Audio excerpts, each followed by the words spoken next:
गया धाम, पितृमोक्ष की आध्यात्मिक यात्रा।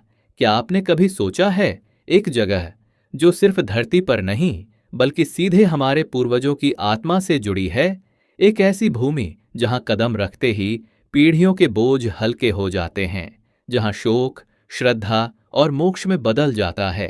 यह सिर्फ एक शहर नहीं है, यह एक आध्यात्मिक प्रवेश द्वार है। गया, ज्ञाया पिंडम दद्यात् तु पितृणा मोक्ष कारणात् यत्र गत्वा न शोचन्ति पितरः स्वर्गलोकिनः। यह वह स्थान है जहां हर साल लाखों लोग आते हैं अपने पूर्वजों के लिए मोक्ष की तलाश में। यह सिर्फ एक अनुष्ठान नहीं है, यह एक भावनात्मक यात्रा है, एक ऐसा संवाद जो बिना शब्दों के होता है, एक अंतिम सम्मान जो सदियों से चला आ रहा है। तो आइए हमारे साथ चलें इस अनूठी यात्रा पर, जहां हम सिर्फ एक धार्मिक स्थल को नहीं बल्कि उस गहन आस्था को समझेंगे जिसने इस भूमि को मोक्षदायिनी बनाया है। गया का पौराणिक और ऐतिहासिक महत्व। गया का नाम सुनते ही मन में दो महान विभूतियों के नाम आते हैं, भगवान विष्णु और भगवान बुद्ध। यह शहर न सिर्फ हिंदू धर्म का एक महत्वपूर्ण केंद्र है, बल्कि यह बौद्ध धर्म के लिए भी उतना ही पवित्र है। किंवदंती है कि इस शहर का नाम गयासुर नामक एक शक्तिशाली राक्षस के नाम पर पड़ा। गयासुर इतना धर्मात्मा था कि उसके दर्शन मात्र से लोगों को मोक्ष मिल जाता था। देवता इससे चिंतित हो गए और उन्होंने भगवान विष्णु से सहायता मांगी। गयासुर ने अपनी देह भगवान विष्णु को दान कर दी और भगवान ने उस पर अपना पैर रखा। जिस स्थान पर उनका पैर पड़ा वह आज विष्णुपद मंदिर के नाम से जाना जाता है। यस्य स्मृत्या च नामोक्त्या तथा देवालयार्चनात् तत्क्षणात् पितरः सर्वे मुक्तिम गच्छन्ति निश्चलम। लेकिन गया की कहानी यहीं खत्म नहीं होती। इसी धरती पर एक राजकुमार सिद्धार्थ ने ज्ञान प्राप्त किया और बुद्ध बन गए। बोध गया गया से कुछ ही दूरी पर स्थित है, जो बौद्ध धर्म का सबसे पवित्र स्थल है। यह दर्शाता है कि यह भूमि सदियों से आध्यात्मिकता का केंद्र रही है। सम्राट अशोक ने भी यहाँ कई स्तूप और मठ बनवाए, जो आज भी इसकी महानता की गवाही देते हैं। पिंडदान, जीवन का अंतिम अनुष्ठान गया की पहचान, और इसका सबसे महत्वपूर्ण अनुष्ठान है पिंडदान। ऐसा माना जाता है कि यहाँ पिंडदान करने से पूर्वजों को सीधा मोक्ष प्राप्त होता है। हिंदू धर्म में यह सबसे पवित्र और आवश्यक अनुष्ठानों में से एक है।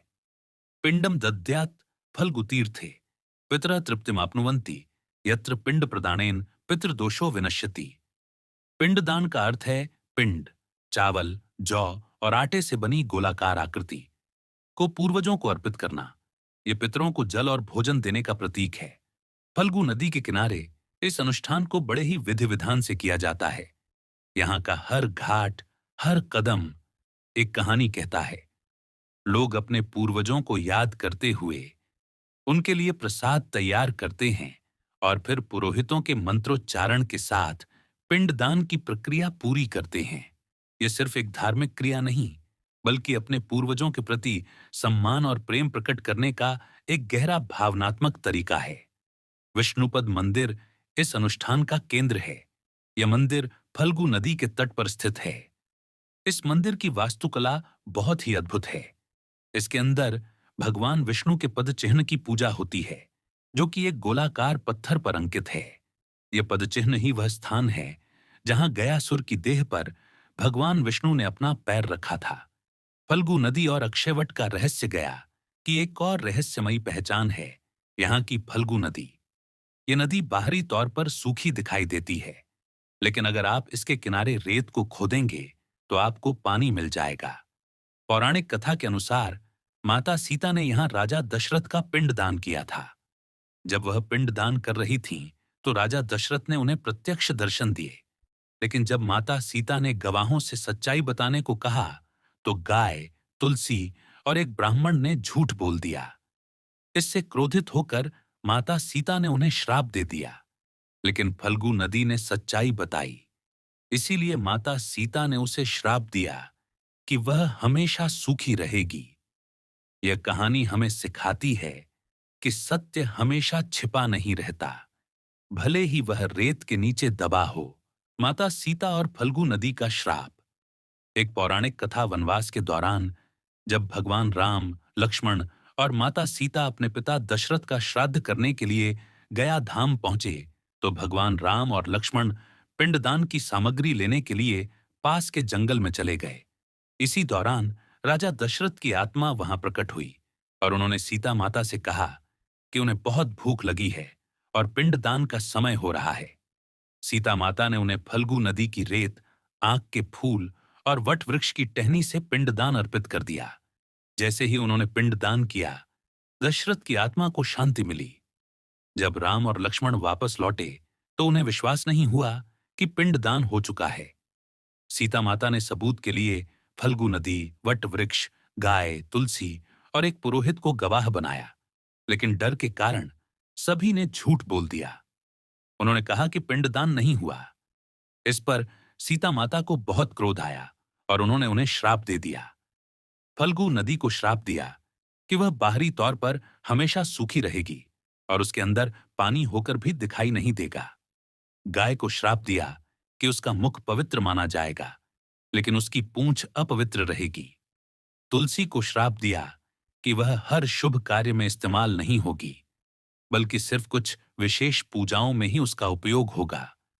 पुरोहित को श्राप दिया कि वे कभी भी संतुष्ट नहीं होंगे और उन्हें कभी भी पूरी तरह से धन नहीं मिलेगा। केवल वट वृक्ष ने सच कहा, जिसके कारण माता सीता ने उसे अक्षय, अमर होने का वरदान दिया। तभी से इस वृक्ष को अक्षय वट कहा जाता है और यह इस भूमि की सच्चाई और आस्था का प्रतीक बन गया। इस नदी के किनारे एक और महत्वपूर्ण स्थल है, अक्षयवट, एक विशाल बरगद का पेड़। इसका अर्थ है अक्षय, कभी न खत्म होने वाला। कहा जाता है कि इस पेड़ की जड़ें सतयुग से हैं। इस वृक्ष के नीचे पिंडदान करना बहुत शुभ माना जाता है, क्योंकि यहां अर्पित किया गया पिंड कभी नष्ट नहीं होता और पूर्वजों की आत्माओं को हमेशा शांति मिलती है। बोध गया, ज्ञान और शांति की भूमि। गया की यात्रा बोध गया के बिना अधूरी है। ये वही स्थान है जहां एक राजकुमार सिद्धार्थ गौतम ने ज्ञान प्राप्त किया और बुद्ध बन गए। बोध गया गया शहर से केवल 15 किलोमीटर दूर स्थित है और दोनों स्थान आध्यात्मिकता के दो अलग अलग लेकिन समान रूप से महत्वपूर्ण पहलुओं का प्रतिनिधित्व करते हैं, एक मोक्ष के लिए और दूसरा ज्ञान के लिए। यहाँ का सबसे प्रमुख आकर्षण महाबोधि मंदिर और बोधि वृक्ष है। इसी वृक्ष के नीचे ध्यान करते हुए बुद्ध को ज्ञान की प्राप्ति हुई थी। यह वृक्ष आज भी उसी स्थान पर खड़ा है जो हमें शांति और ज्ञान का संदेश देता है। बुद्धम शरणम गच्छामि, धर्मम शरणम गच्छामि, संघम शरणम गच्छामि। इस मंत्र का जाप यहाँ के हर कोने में सुनाई देता है, जो शांति और निर्वाण की भावना को जगाता है। यहाँ ध्यान करने से मन को एक अद्भुत शांति मिलती है और व्यक्ति अपने भीतर के सच को खोज पाता है। गया, आस्था और पर्यटन का संगम। गया सिर्फ एक धार्मिक स्थल नहीं है, यह एक जीवंत शहर भी है। यहाँ की गलियों में घूमते हुए आप भारत की समृद्ध संस्कृति और विरासत को महसूस कर सकते हैं। यहाँ का स्थानीय भोजन, हस्तशिल्प और बाजार सब कुछ एक अनूठा अनुभव प्रदान करता है। यहाँ के स्थानीय लोग बहुत ही विनम्र और मेहमान नवाज हैं।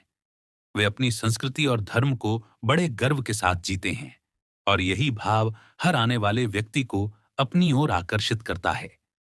अंतिम विचार और निष्कर्ष गया कि यात्रा सिर्फ तीर्थ यात्रा नहीं है, ये एक ऐसी यात्रा है जो हमें हमारे अतीत, हमारे पूर्वजों और हमारे अपने आध्यात्मिक स्वयं से जोड़ती है। ये हमें यह सिखाती है कि मृत्यु जीवन का अंत नहीं है, बल्कि एक नया पड़ाव है और मोक्ष वह अंतिम लक्ष्य है जिसके लिए हर कोई प्रार्थना करता है। यह एक ऐसा स्थान है जहां आप अपने भीतर झांक सकते हैं, शांति पा सकते हैं और अपने पूर्वजों के प्रति अपना कर्तव्य निभा सकते हैं। गया ये सिर्फ एक शहर नहीं है, ये एक एहसास है, एक ऐसी जगह जहां आत्मा को शांति मिलती है, एक ऐसी यात्रा जो आपको हमेशा याद रहेगी।